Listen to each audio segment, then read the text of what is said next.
The guy who's going to land the knockout punch is the guy with the broadest shoulders and the broadest back. James Borlace. James Borlace is going to finish off this gorilla. It's just subjective. Someone's just deciding this. There's no actual system. I really hate us then. No, I respect Collingwood. Okay, You respect us and still hate us. You can feel the tension sitting in between you both. Welcome back to Dos and Toss, Season 6, Episode 6. And what a round it's been so far. The Suns set against the Dees. No Daicos, no pies, they're saying.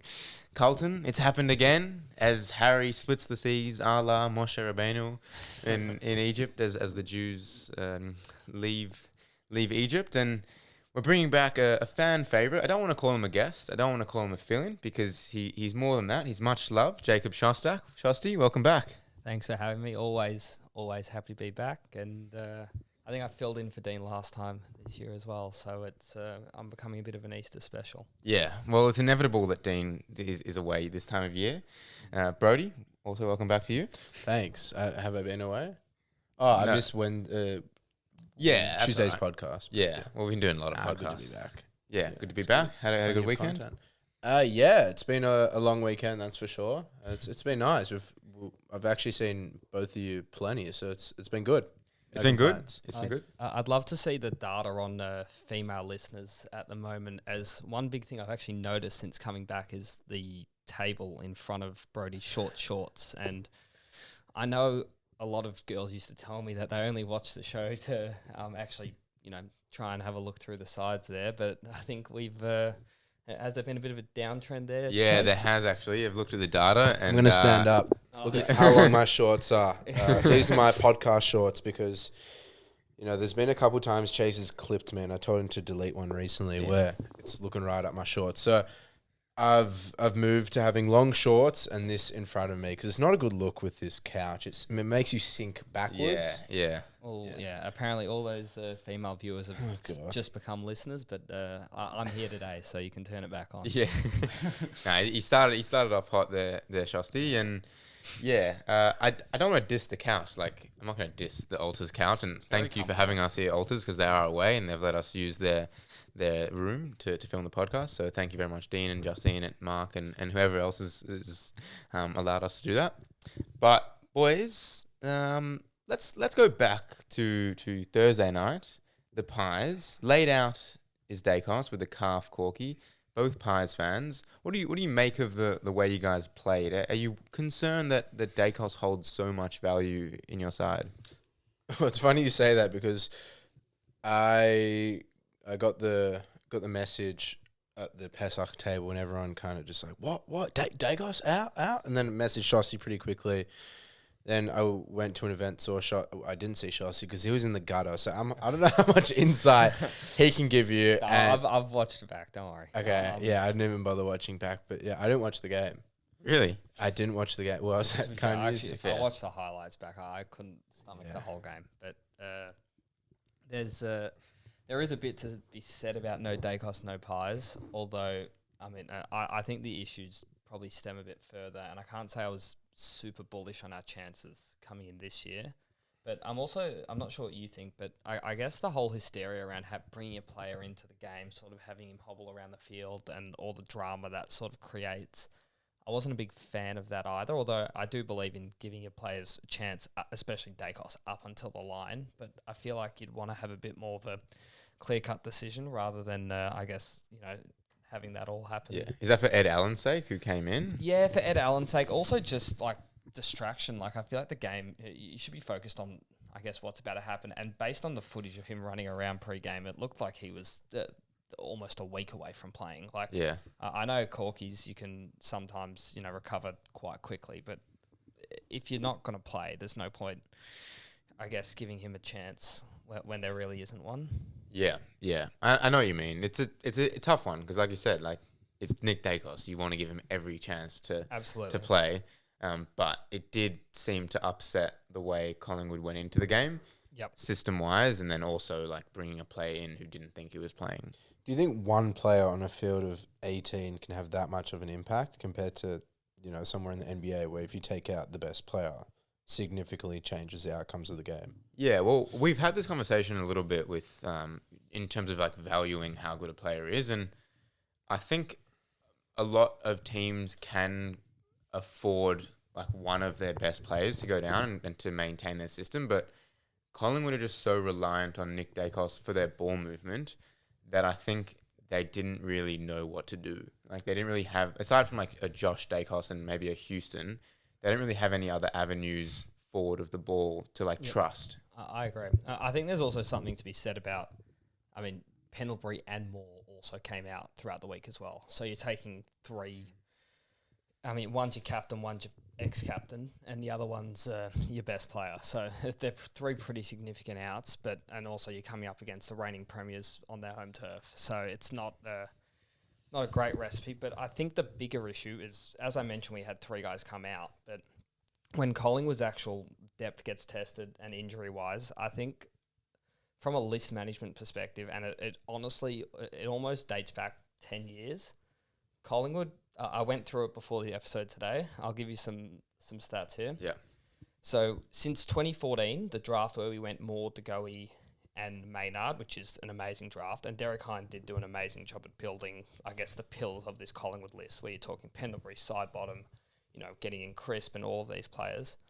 Our last 10 years of drafting, the only two players that are actual hits in the national draft are McCreery in round 3, and he's a great player, but he's not a complete needle mover, and Nathan Murphy, who also unfortunately retired due to concussion. Quain is a next-gen academy pick. Daicos, father, son. So, our drafting has been great. Yeah, I'm not going to credit those. And then if you go back, so we trade our future firsts way too often. Lockie Schultz, Dan Houston. I mean, and Lockie Schultz, I understand it was a very short-sighted move when you look at the fact that Murphy Reed's now the pick that we traded for. And then you look at the last 4 years, we haven't taken a pick inside the top 19, and that was Ed Allen, and otherwise 25 was our next highest pick in the past 4 years, and that was Harry DiMattia, and our next highest pick there was Jacob Ryan. None of those players in the past 4 years that we've drafted have really done anything to make you say, we're going to improve there, like there's something to look for. So it's sort of one of those things that if you don't draft for 10 years and then all of a sudden you start to really get tested there, I guess when you bring in Lockie Sullivan and Hayes, who hasn't really played much footy, we're starting to really pay for that. And I think we're going to have to be really creative with our list and the decisions that we make. And we've been obviously able to win a premiership, and you make really smart acquisitions like Markov, Lipinski and Frampton, and you can do those budget things, but it can only go on for so long, and I think it's starting to catch up a little bit. Yeah. Wow. It's very well put there as a Collingwood fan. Yeah. Insightful. Yeah. We'll get to Good Friday in a second, but let's say you're the list manager, end of this year. Let's say you finish mid-table. Where do you go from there? Like, is it try and get a double dip in this year's draft? Maybe trade a future pick. What's the plan going forward? Because Tassie's coming in, it's going to be harder to get top end talent soon. I think the mentality of a list manager at Collingwood right now is that you've got Nick Daicos on your list. So if you have Nick Daicos on your list, you have to be contending. You have to be doing everything possible to put yourself in the right position. But at the same time, you also can't be trading first-round picks and future first-round picks. They have to be responsible. So I think the strategy has to be, I know they've opened up a lot of cap for this off-season. They have to go and try and land one or two, shifting players that genuinely shift the outlook of your team. And then also be creative and find some, I think Max Grashevsky from GWS, is a key forward. I think, Jed Walter looked good yesterday, but I don't know how cheap he'll be.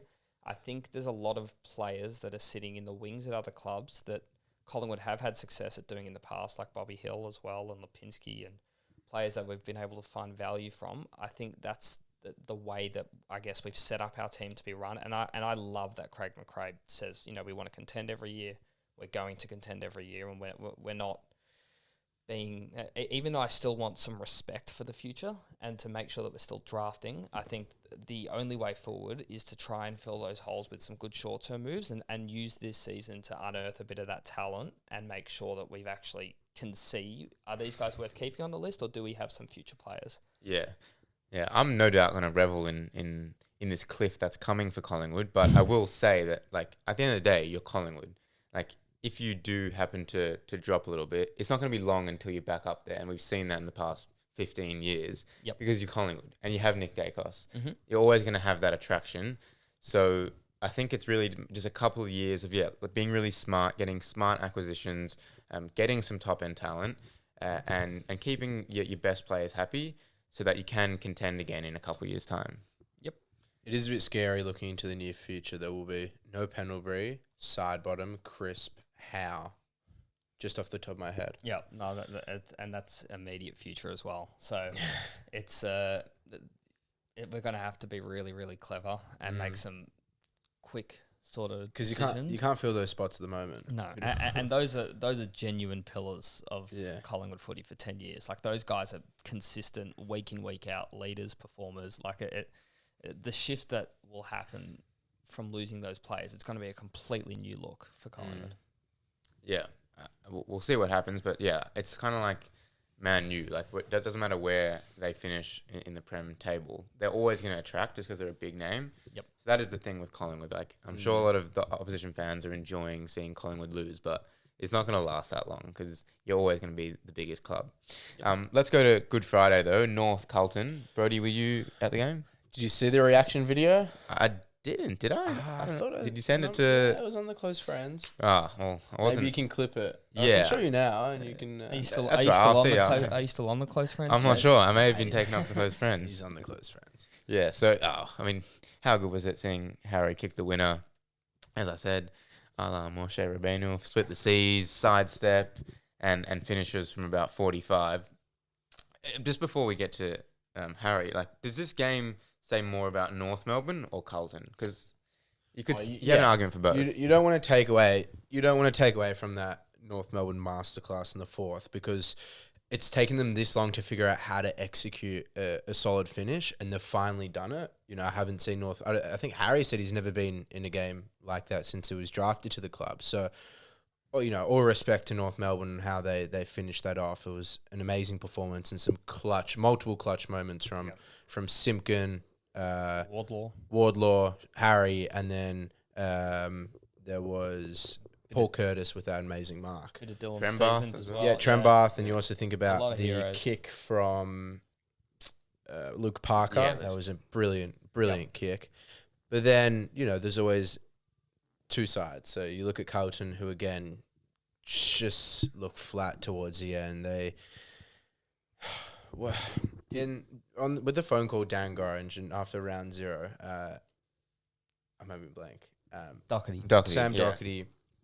It basically explained what was going to happen in the future. He explained that they drop their heads once they get a few goals kicked in them. They don't know how to bounce back from that, and that was pretty evident in the fourth quarter. They were basically leading, except for like maybe at halftime. They were basically in front for most of the game, and it just shows towards the end they did not know how to finish it off and how to execute and how to just slow the tempo down in their favour. And do you give them a bit of relief for losing Wiedering at 3/4 time? Like, a little bit, but the fact that they don't have cover for him, like Lewis Young and Harry Dean's the next best. I know, but when you're trying to defend a lead and you're, stalwart key defender that holds everything. Yeah, but it's that's not like Carlton. Larky or Zerha were putting on a masterclass. Like, Larky was solid, but it's not like it was going to them every single time. So I don't know how much of a blame you can put on that. I mean, I think this is Carlton now, right? I think we sort of. How many times can this happen? Yeah, it's not even like no one's surprised. Everyone's kind of expecting it. It's almost, even the players they're expecting it. So it's a bit of a hard one. But gee, I was up and about. I was jumping off my couch when Harry kicked that goal. I lost it. That was so good. I was quite bored up until the end of the third.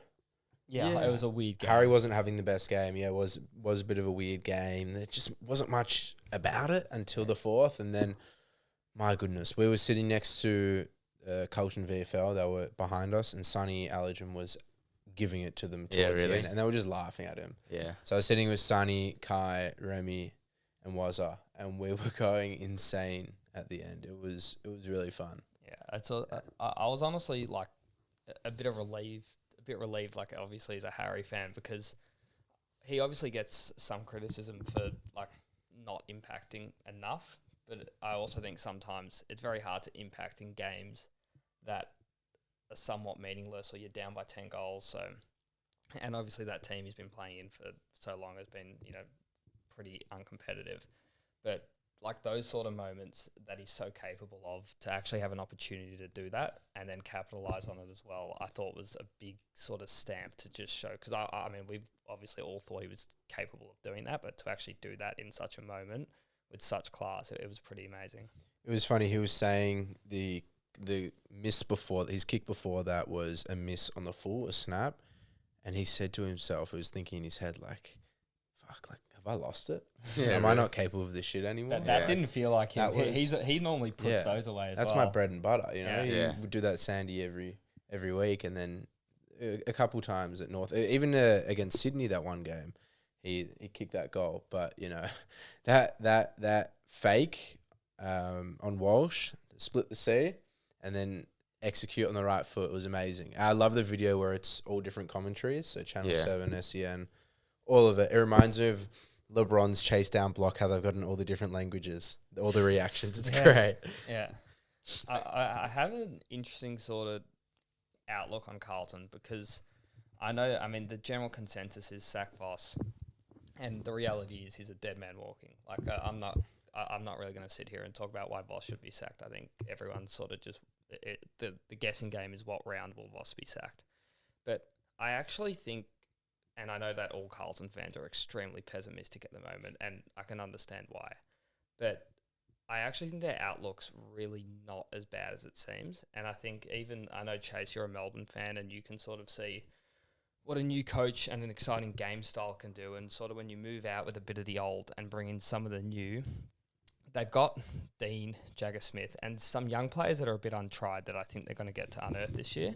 They bring in Cody Walker, and then I still think their core, I feel like they're so disconnected and disheartened, but with a new game style, a new sort of lease on life, it almost reminds me a bit of Collingwood 2021. We sacked Nathan Buckley. We brought in Craig McRae. Our list was still extremely old. We brought in a father-son in Nick Daicos. They bring in father-son Cody Walker. And I think they've got the actual list to sort of, I guess, they've got enough players that if you brought in just a quick half back and some excitement in the forward pocket, like Latrell Pickett is even doing for Melbourne, and you saw that sort of come to fruition, I actually think the turnaround could be a lot quicker than people expect, and we could even be sitting here next year talking about Carlton as a top 8 team. But do you see Cripps as the guy leading them still? I still think... I love Paddy Cripps, even as a Collingwood fan, and I still think that he's got some value left. If maybe moving on from him is the best thing to sort of turn the page, then I guess. But I still think he could be a Carlton stalwart, and he doesn't even have to be captain. He could move off from captaincy like what Pendlebury did. Good, yeah. So I think that's fine as well, to just have him as more of a less pressure as an off, I guess, away from it leader, like what Pendlebury kind of does. But I actually think there's a window for that, and I would like to see, if I was a Carlton fan, I don't want them to be good, but if I was a Carlton fan, I would want to see them do that, and I think that's realistic. Yeah, I think they need a rebrand. Like, they have pieces, they have young talent, but they just need to just change the vibe of the club. Like, exactly. Every game feels like this massive event. It's just like a massive build up. Everything seems so significant, and it is when you're losing every game and you're choking halftime leads and 3/4 time leads. But they just need to like relax. They just need to find their niche, create a vibe. It's just there's such a dark cloud on them at the moment. They just need to find a way to make some change, get some fresh voices, fresh players maybe. And just change the vibe of the club, which I don't know exactly how to do that, but teams have done it in the past, so it is possible. Every lead they get feels like a burden. It's like, what are we going to do with this? Like, it's worrying. Like, the stats are they're the second best first half team in the AFL. Yeah. So that says something. I genuinely think there's something to work with. I think it's a purely like a culture thing that's just been crashing for 2 years. And I did come on here last year and say that I think it's time to move on from Michael Voss. It's stale, and now it's like rotten. So it's I think there is genuine opportunity there. I would love to be the coach of the next Carlton footy team. I think it's the most attractive job ever because they are starved of success, and I think there is a real opportunity for a turnaround. And I think it's close. Can you apply? I would never. I'm a Collingwood fan. Yeah. But if I was a coach in waiting, I would be lining up for that job. Yeah. We spoke about Harry, but I think another North Melbourne player we have to speak about it is George Wardlaw. He was just an animal. Like, I was watching that Cripps-Wardlaw matchup pretty closely, and like, there's no wonder why George Wardlaw does his hamstring every 4 weeks. Well, funny you say that. I was just about to say, Forgotten Stars, amazing quote on Instagram. He's here for a good time, not a long time, with the way he plays. The way he chases, the way he dives for smothers, for tackles, like you hold your party. You hold your breath. You hold your breath every time because he's always, he's leaping for a smother, leaping for a tackle. He runs it at high speeds all the time, and you're in awe of what he can do. And I actually don't think there's another player like him in the AFL nowadays with the rule changes, with players being a bit more careful in trying not to get suspended. Like, I don't think there's anyone like George Wardlaw in the competition. And you just hope that he can put like 18 to 20 games together this season. And it's just a massive asset for North Melbourne because they've got class, but they have lacked that tenacity in the midfield. I think, they got the outside polish when LDU's streaming out, when Harry's kicking the ball, and you got McKercher and Tom Powell complementing that as well. So I think George Wardlaw is the last piece of the puzzle to that midfield. The issue is he just hasn't been there. So, if he can play 18 to 20 games, that's what gives North, I think, a real bonus. 100%. He's the sort of player like I think every fan loves to watch. Someone that plays with that sort of desperation and intensity. And, I'm just praying that he can get through the season because he makes them so exciting, honestly. Yeah, he's so fun to watch. How about Channel 7 interviewing the losing team each week? It's so bad. Zan Maguire, it looks like he doesn't want to be there. And then he's trying to ask Walsh a question, and Walsh was just not having it. Yeah. Like, did not want to speak to him whatsoever. Yep. Is that a new thing? It's part of the added access to the players. Get rid of it. Xander has said on DDF that it's like going back with the flight for a journo. Yeah.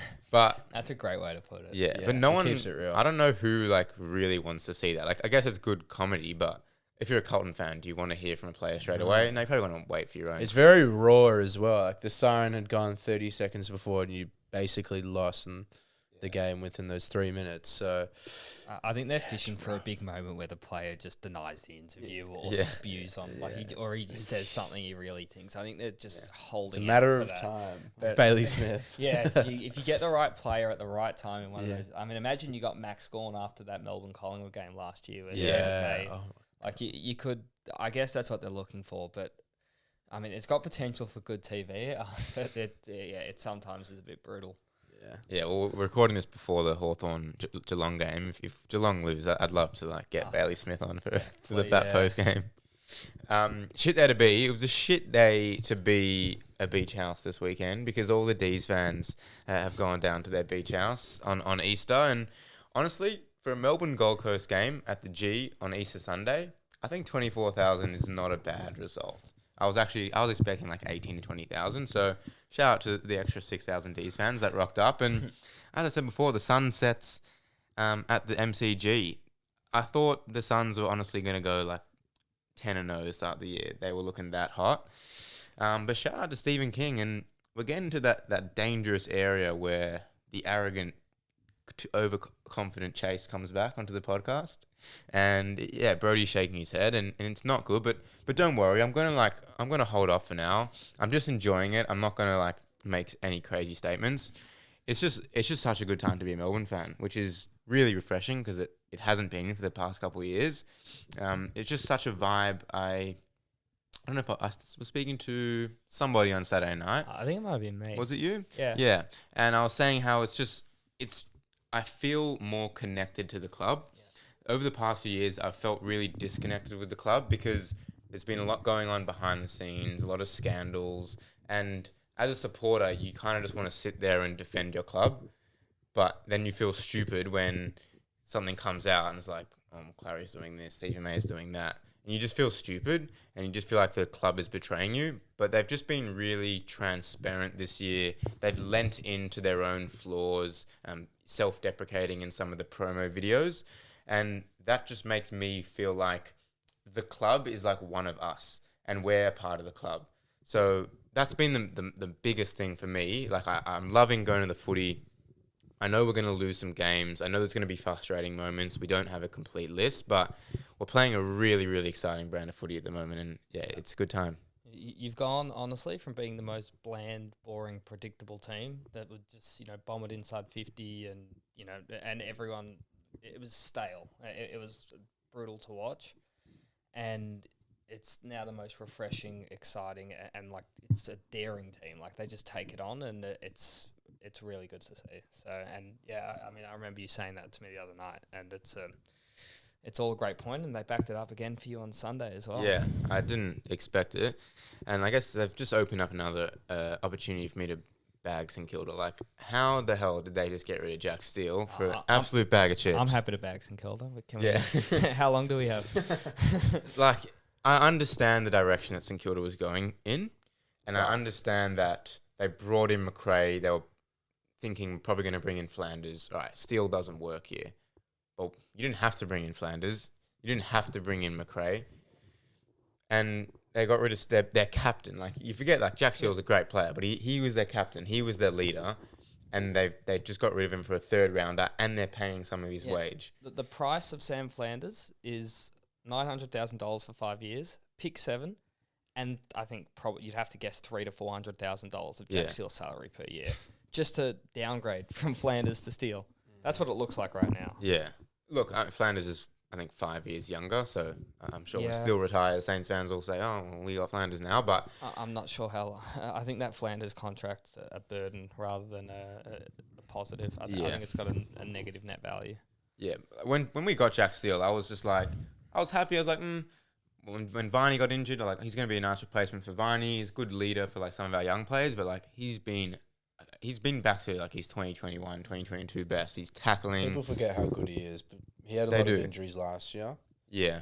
And missed quite a few games, I think. I think he's not a flashy player, and everyone's looking for the shiny new toy nowadays, and Jack Steele is a very vanilla type of player, but he's very good. Like, he's top tier vanilla.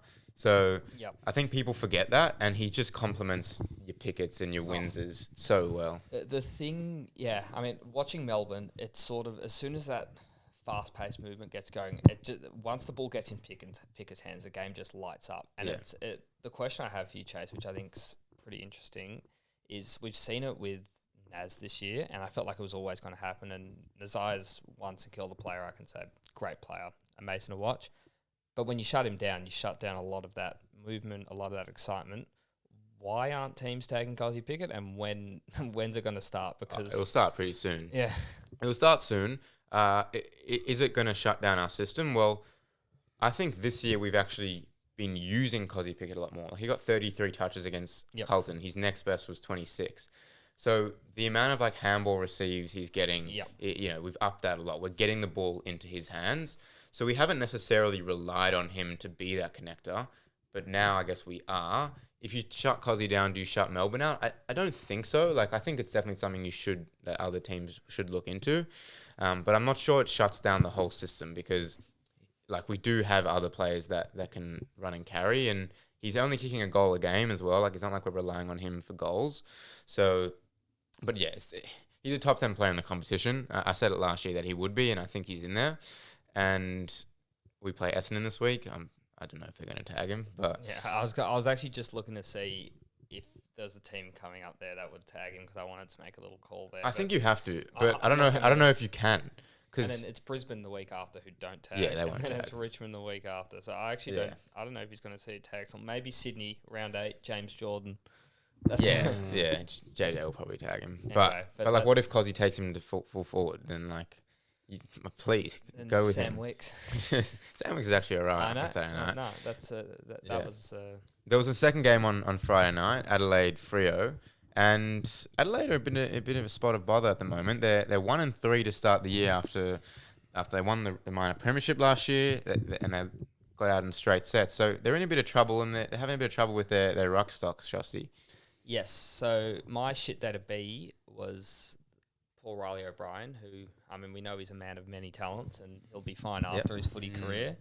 But unfortunately, it looks like his career, at least at Adelaide, is starting to dry up quite a bit. I mean, McAndrew's impressed me a heap. He's a really, really handy ruckman, modern day ruckman, especially with the new rules. And the 30% Riley O'Brien ruck roll on Friday night was it possibly lost him the game. They lost by 2 points, and he had a shocking turnover late in the game. He was probably going to get dropped already before that. He's been a great player for them, but I think it's a pretty shit day to be Riley O'Brien, and I think he's probably looking towards the end of his footy career.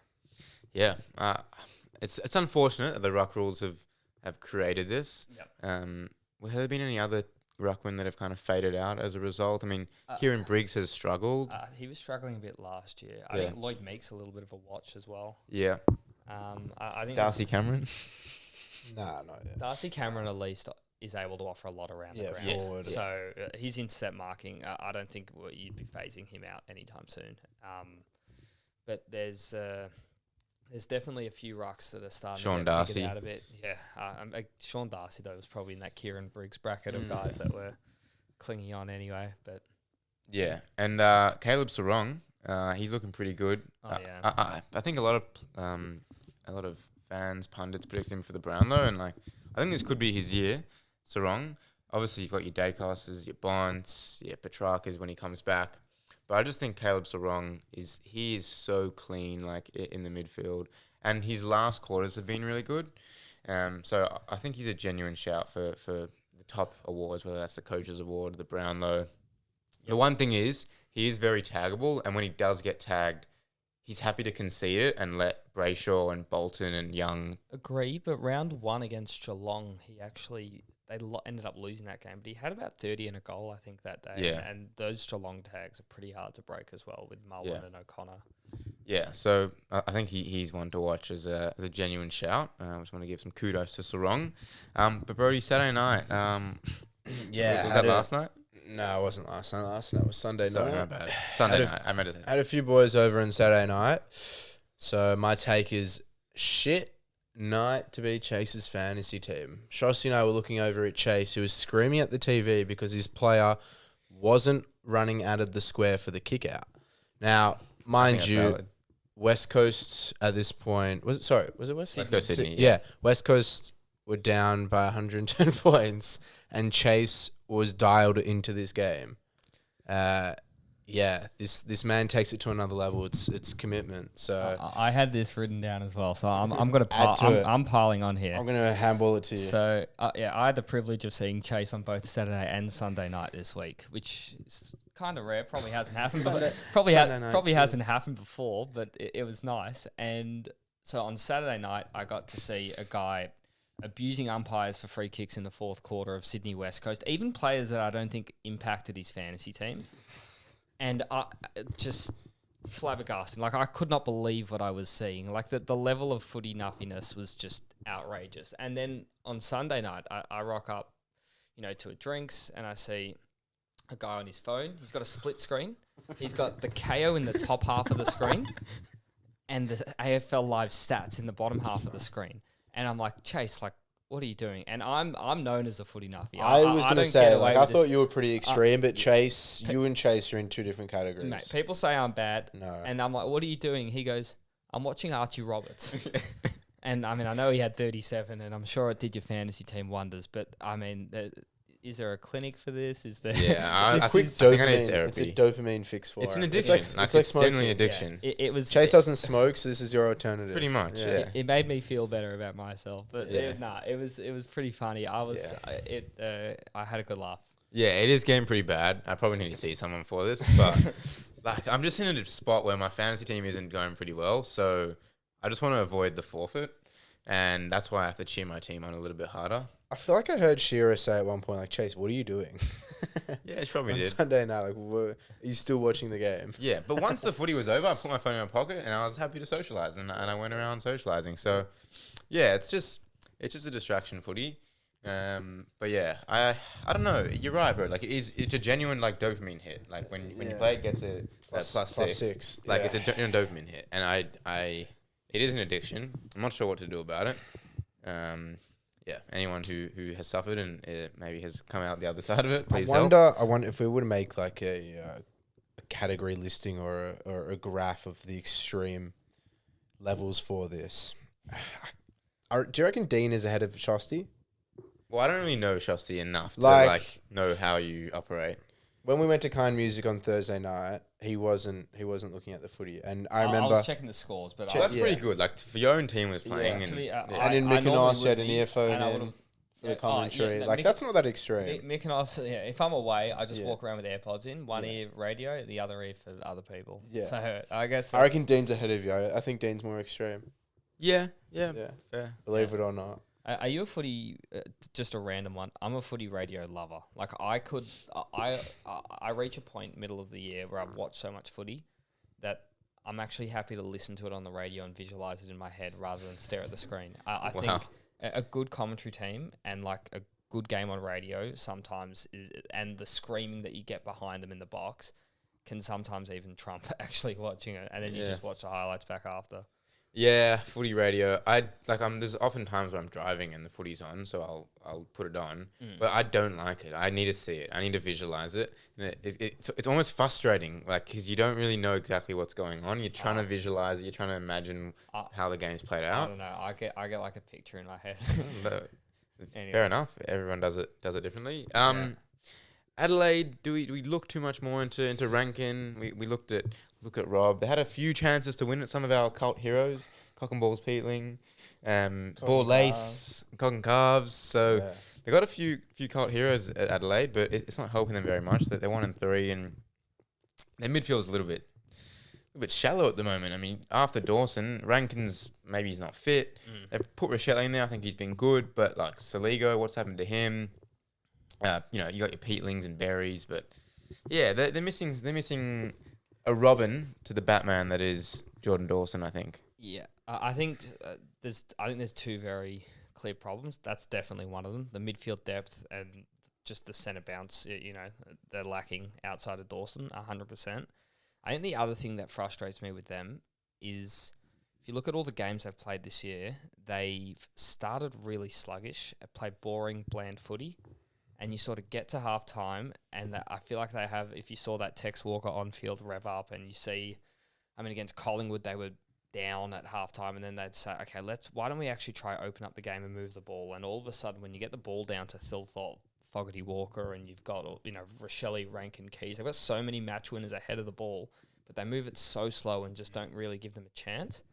And Collingwood have decided to slow down their ball movement this year, and it hasn't worked. Fremantle have sped it up, and it's worked really well. Melbourne have sped it up, and it's worked really well. I think the clear trend in footy at the moment is the quicker you move the ball and you can get it down and give your forwards a chance, the better you're going to be. And I think that they're working backwards. Yeah, and they've got the forward line to do it. Yeah. Like, they've got the forwards there. Yep. So, yeah, Matthew Nix, definitely something for him to think about to rectify ahead of a big gather round. Brodie, quarter footy, you got something for us? Yeah, I do. So Shosti making his debut on the quarter footy. Yep. Want to do rock, paper, scissors? So rock, paper, scissors. On shoot. Between me and you. Yep. All right, ready? Rock, paper, scissors, shoot. Rock, paper, scissors, shoot. All right. I need to work on my rock, paper, scissors. That's 1-4 for the season, I think. Yeah. So you get to choose whether you want to be the prosecutor. So you want to... I don't know who the player is yet. We don't know the player yet. Okay. You have May to not be choose a player. May not be a player. Could be a statement. Could be a team. I'm happy to be a defence lawyer. Yeah, that's the safe option. Yeah, I'm always pro the players. Okay. So let me just get up some stats as well. Okay. Here we go. Okay, so Gold Coast is the most likely to win the premiership. Now, before this game against Melbourne, they had beaten Richmond by 60, then West Coast by 60, and then Geelong in the opening. So I'm arguing that they are most. No, I'm arguing for Okay. For them, you're against. Okay. them. Happy to do this. Okay, Yeah. I'm going to get up the timer. 30 You got seconds. 30 And seconds. the prosecutor goes first. Yeah. Yeah, I'll go first. Yeah. Okay, 3, 2, 1. Well, they just lost to Melbourne at the MCG, and that's where the grand final is being played, at the MCG. They've had Hoodoos over there before. They seem to play very well at People's First, but they can't win away. And against Melbourne, who is not going to be there in prelim week, for example, they're not good enough to win at the MCG against Melbourne. Well, they're not going to be good enough to beat a Brisbane or a Geelong there, for example, in a prelim. So I think a lot of their players are slightly overrated. Mac Andrew as well. Unfortunately, they're 30 seconds up. But yeah. Done. Yeah. Well, I think that's a clear overreaction to one game. You take out Petrarca and Humphrey, who are two genuine A-graders. You pull them out of any side. You take 2 of the top 5 players out, or top 6, whatever you want to say, and they're not going to look nearly as good. I think we've seen that they can put all the best teams to the sword. They can put anyone to the sword. They'll probably play their finals at home anyway. And I think that, Brisbane got over their MCG hoodoo. I'm not going to read too much into that till we see a bit more. So there's enough upside there. Done. Enough. Yeah, well, I just think you have to consider there's other teams that can win the fair. I think Brisbane look a lot better. I think Geelong, we'll see how they go today, but they're looking a lot better. And I just think Gold Coast is still a bit raw. Even if you bring Humphrey and Petrarca back in, that doesn't change the fact that Noble, Rioli, these halfbacks aren't distributing well enough. They've got so many distributors and guys behind the ball. Joel Jeffrey, they've got Patterson who can come in. They've got a lot of young players. I'm bullish on that. And if you have that many match winners, Petrarca, Rowell, Humphrey, and then Ben King, they're going to get goals from everywhere. Time. Fair enough. Well done, boys. I don't think they'll win the flag. I've had to do that quite a bit. Brodie, who won, do you reckon? It's hard to say. I think you missed out a key part in mentioning that the teams have actually haven't been that strong. They're yet to go up against beat Geelong a real challenge, but Geelong tend to underperform at the start of the season anyway, so it's not a strong outlook. So I'd say Shosti. If you mentioned that bit, I would have said you. I think that's why I gave you the stats of who they've versed. Yeah. I thought my Brisbane call about the MCG was a nice rebuttal, but I agree with you though. I think they're a couple of years. I think they've got to mature and they'll have to get over that MCG. Yeah, I don't think this round means much. Like it's round 4. Exactly. Like, no one's going to care about this game in 10 weeks' time. Agree. Gather round coming up. Yeah. You're both going. So tell us, what's the plan? How many games are we going to? What are we doing? So I don't have tickets for the Saturday games. I'm going up Friday morning, and I'm going up for Collingwood Freo. I think on Saturday the best game is the Melbourne Essendon. No, yeah. I went to that last year. I learned my lesson. That was so bad. I learned my lesson, and so Sydney Gold Coast at Norwood at 4:15 is a game I'd love to get to, and then get straight to Adelaide over for Hawthorn Bulldogs. I think they're the 2 games you want to see. I think the 2 day games you almost just want to watch on TV and soak up a bit of the gather-round atmosphere, which is always unreal. And then on the Sunday, I think Geelong West Coast at Norwood's probably the only game I'll be able to get to as I'm flying out at around 6 on Sunday night. So that's my plan. That's 4 games and a lot of good footy. The buzz around there's so good. I can't believe. Have you been, Chase? No, I haven't been. Gee, you've been in heaven there. I know. Well, we spoke to Hef, who we had midweek, and he's from South Australia, and he was just saying it's like Christmas, or Hanukkah. So he was bigging it up a lot. So I want to go. Maybe next year I'll go.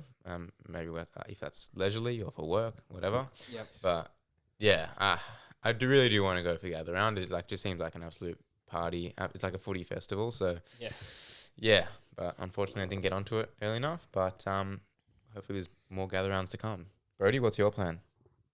Well, the thing is, I actually don't have a plan. I got to get onto it with Dad because he's leaving first thing Saturday morning.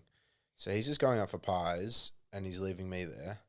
So pies on Friday? Yeah. Yep. So what do you mean he's going? Oh, he's leaving Saturday morning. So I got to organise tickets for this Swans versus Gold Coast and then Hawks versus Bulldogs and then. You're not going to watch the North game? I don't know. I haven't thought about it yet. It's like 90 minutes to get there and back.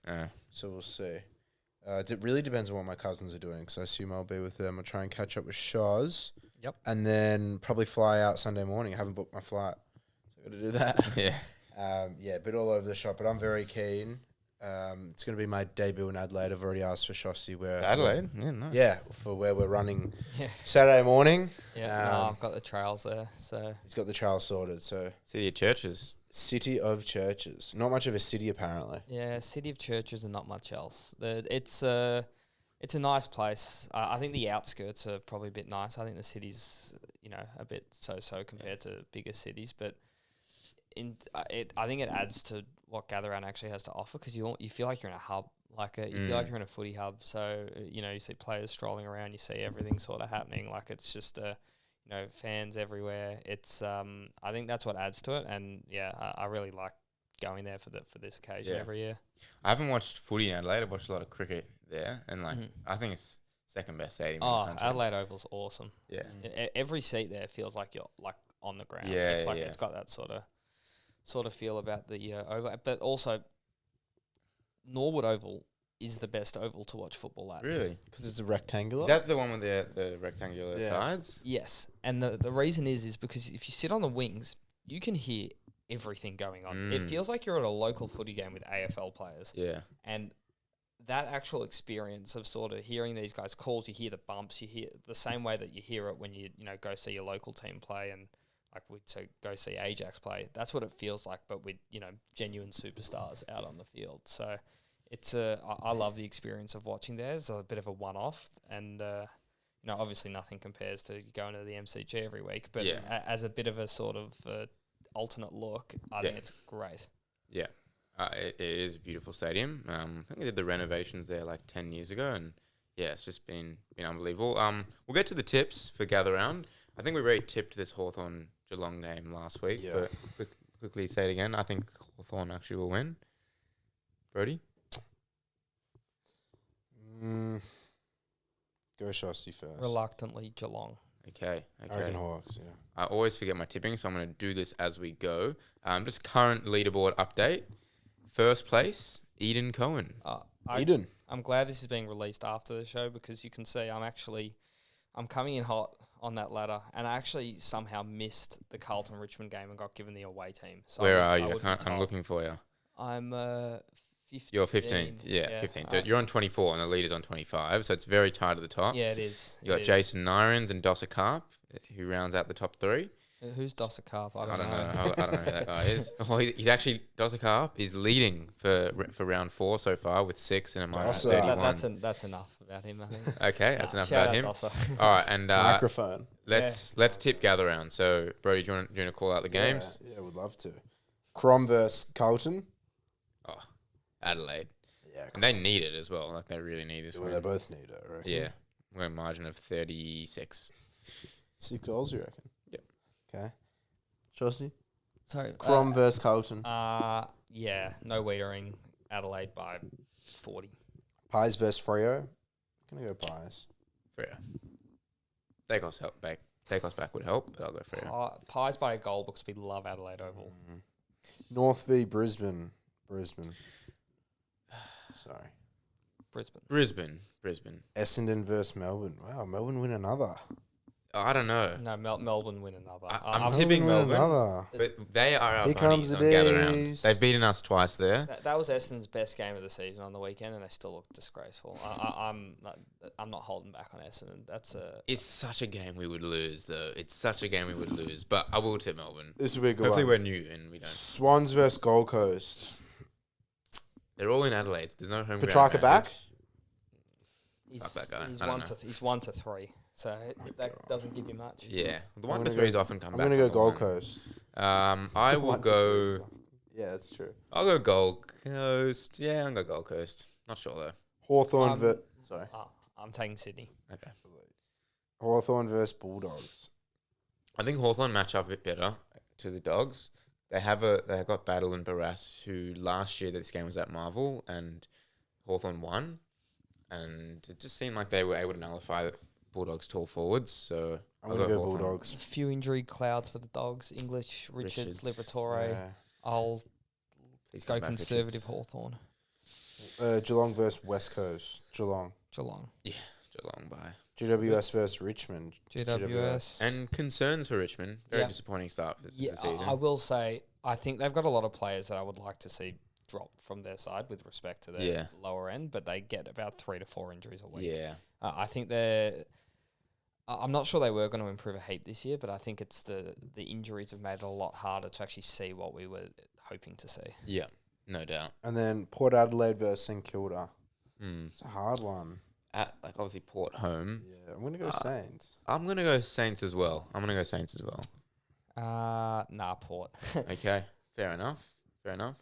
Shosti, thanks for coming on the pod, mate. No, really always appreciate it. Not a always feeling. love it. Yep. So thanks for your insight as per usual, Brodie. Thank you very much. Hopefully course. the hammies and back isn't too sore and you Yeah, can no. get up and go for a bit of a walk. But thanks for listening. I'm not sure if Dean's back next week. He might be. If he is, then it'll be the usual. But yeah, enjoy Gather Round. Enjoy your Easter Monday if this comes out before Monday, which I think it will. But yeah, thanks, boys. Cheers. See you next week. Cheers.